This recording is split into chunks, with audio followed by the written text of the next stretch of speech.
Halo, selamat datang kembali di materi saya. Kali ini saya akan membahas tentang kegagalan e-bisnis. Nah, kegagalan e-bisnis di sini sama seperti saya membahas keberhasilan kemarin. Jadi saya bedakan menjadi 3 atau 4 gitu ya, menjadi 4 faktor. Yang pertama adalah teknologi, kemudian yang selanjutnya adalah sistem, dan yang selanjutnya adalah organisasi, dan yang terakhir adalah eksternal. Nah, yang pertama itu adalah teknologi. Nah, teknologi di sini itu tidak update.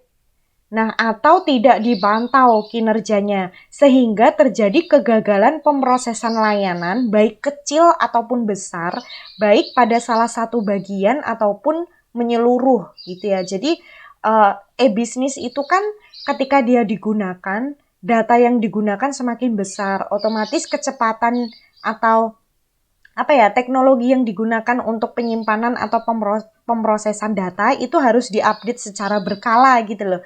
Nah, karena di sini tidak diupdate dan malah tidak dipantau gitu kan, akhirnya menyebabkan kegagalan bisnis gitu. Sehingga ini tadi pada akhirnya karena ada salah satu atau beberapa subsistem yang dia tidak berfungsi sehingga adanya gagal pemrosesan layanan, baik itu nanti jatuhnya kecil ataupun besar, baik pada salah satu bagian ataupun menyeluruh. Karena elektronik bisnis ini kan sifatnya dia bagian satu dengan yang lain, bahkan dengan mitra pun itu kan terintegrasi gitu ya. Nah, jadi ketika salah satu bagiannya rusak, ya udah, tidak hanya itu saja yang harus ditangani atau tidak hanya itu saja yang repot gitu ya, tetapi bagian yang lain itu juga akan memiliki kerepotan yang sama. Nah, kemudian yang selanjutnya, kinerja sistem yang lambat itu memperburuk aktivitas pelayanan dan lainnya gitu. Jadi misalkan karena teknologinya nggak diupdate, ada beberapa data yang ngelotnya itu lama gitu. Jadi waktu untuk ngetik misalkan untuk input itu lebih cepat malahan daripada waktu untuk mencari data. Nah, kayak gini. Jadi kinerja sistem yang lambat itu akan memperburuk aktivitas pelayanan dan bagian yang lain. Nah, terus kemudian yang selanjutnya adalah sistem. E-bisnis di sini tidak memiliki kinerja yang terukur dengan jelas. Nah, jadi apakah e-bisnis ini dia mampu karena dia kan juga memelihara pemasok ya. Apakah memudahkan kita dalam memantau persediaan bahan baku ketika musim hujan misalkan gitu. Jadi ketika dia tidak terukur apakah benar-benar e-bisnis itu bisa menjaga ketersediaan bahan baku, ya susah gitu ya. Dan itu memang ada ukurannya. Ada ukurannya. Kalian coba aja cari jurnal tentang pengukuran kinerja sistem informasi. Itu ada banyak sekali KI yang dapat digunakan untuk mengukur performance gitu. Jadi itu sebenarnya ada mata kuliahnya sih, tapi bukan di konsentrasi ini gitu. Nah, kemudian yang selanjutnya ada salah satu subsistem yang tidak kunjung digunakan secara optimal. Nah, misalkan dari semua e-bisnis sudah berjalan dengan lancar, tetapi untuk sistem informasi produksi itu dia tidak kunjung digunakan. Jadi mereka masih nyaman dengan manual, datanya nggak diupdate-update, atau malah sistemnya dianggurin gitu ya. Jadi otomatis bagian-bagian yang lain yang terkait dengan bagian produksi itu akan terganggu sekali. Nah, kemudian sulitnya mengatur kompatibilitas, artinya kan saya sudah bilang bahwa e-bisnis itu seharusnya dia diberikan fitur di mana dia bisa mengubah sesuatu yang biasanya berubah gitu kan. Nah, ini jadi e-bisnis yang terlalu sulit untuk diatur kompatibilitasnya itu juga menyebabkan e-bisnis itu tidak berlangsung lama. Ya karena memang udah ketinggalan. Jadi teman-teman yang lain udah bisa gini dan kita masih bisa gitu aja. Nah, kemudian yang selanjutnya memiliki frekuensi crash yang cukup tinggi saat menangani aksesibilitas multi-user yang tinggi. Nah, ini biasanya tuh ada pencatatan. E-bisnis itu kan dia digunakan secara menyeluruh. Nah, dia pernah down dalam seminggu atau dalam sehari itu berapa kali. Kemudian dia pernah terjadi kesalahan atau crash atau tidak bisa update data atau tidak bisa save data atau tidak bisa search data dengan cepat itu dalam satu hari itu di bagian mana saja dan lain sebagainya itu diukur kan. Nah, kemudian diketahui ketika dia memiliki frekuensi crash yang ternyata cukup tinggi gitu ya saat menangani aksesibilitas multi user itu bisa menyebabkan e-bisnis ini akhirnya jadi punya indikator yang nggak jelas gitu. Jadi dia dianggap gagal seperti itu. Karena kan yang namanya e-bisnis itu aksesibilitas untuk multi usernya kan memang sangat tinggi dia. E-bisnis nggak ada yang single user ya, semuanya multi user dan dia dioperasikan dalam waktu yang hampir bersamaan di jam kerja kan, di jam 8 sampai jam 8 mungkin ya. Kalau shift-shiftan biasanya jam 8 sampai jam 8 atau malah ada shift yang sampai 24 jam. Nah, kayak gitu.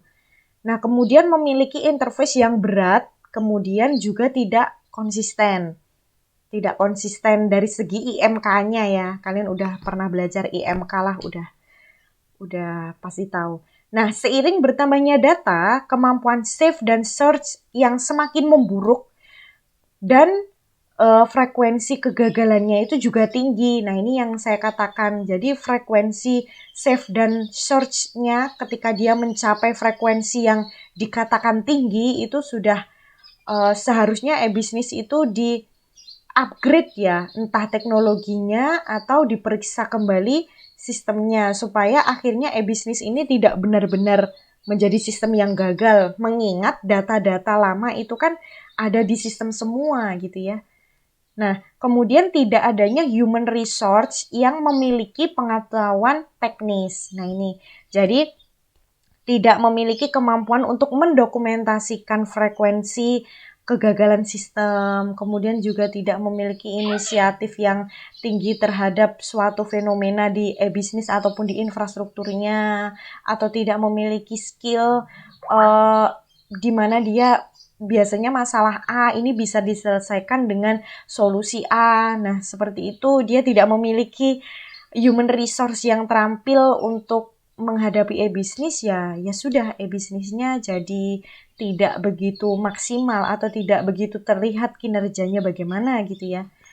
Nah, kemudian yang selanjutnya adalah organisasi. Nah, di sini organisasinya tidak melakukan pengukuran e-bisnis dengan data secara berkala. Jadi, misalkan pengukuran ditanyain orangnya satu persatu gitu ya. Gimana kerjaan kamu? Beres nggak? Beres.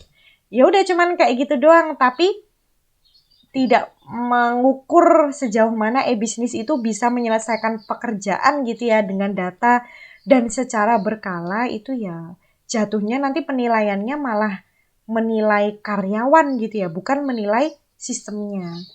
Nah, kemudian yang selanjutnya tidak memiliki target yang jelas dan realistis gitu, dan juga nggak mengevaluasi pencapaiannya. Jadi ada yang sudah memiliki target tetapi tidak dievaluasi, atau justru tidak ada target, pokoknya pakai gitu aja.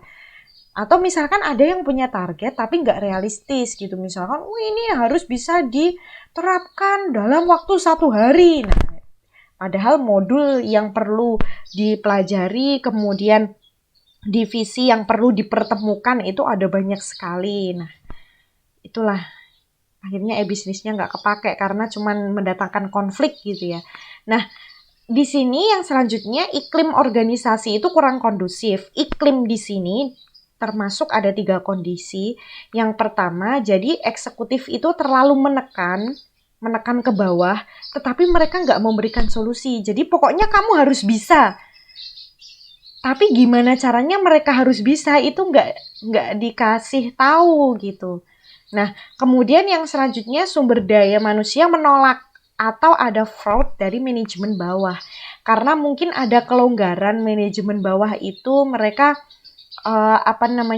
terlalu vokal gitu ya. Artinya mereka banyak memberikan masukan, mereka banyak gini, banyak gitu, banyak gini, banyak gitu. Tetapi dari atas itu tidak menfilter mana yang seharusnya masuk ke e-bisnis dan mana yang enggak gitu. Dan akhirnya bisa jadi beberapa sumber daya manusia yang curang atau yang mengerti titik kelemahan bagaimana sistem itu dibuat supaya menghasilkan keuntungan buat dia sendiri, terus kemudian e-bisnisnya jadi diterapkan, ya itu akhirnya jadi kacau ya, karena mengganggu stabilitas perusahaan. Nah, yang kemudian selanjutnya adalah manajemen bawah itu terlalu banyak otoritas sehingga tidak ada keseragaman. Jadi keseragaman format laporan gitu ya misalkan, atau format data. Hal-hal yang paling simpel kayak pendefinisian jenis kelamin misalkan. Kita menangani pelanggan, kemudian di data penjualan juga ada data pelanggan. Nah, di data pelanggan, jenis kelamin itu diidentifikasikan sebagai pria dan wanita.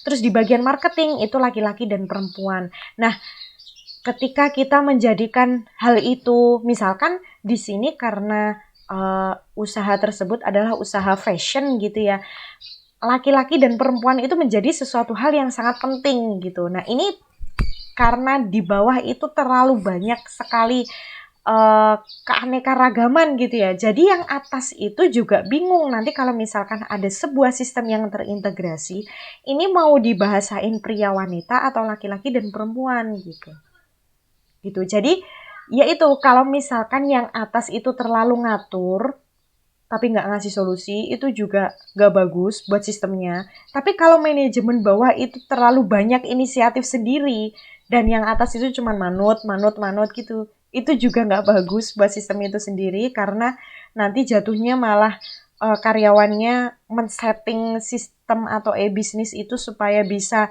menghasilkan keuntungan buat dia sendiri gitu kan.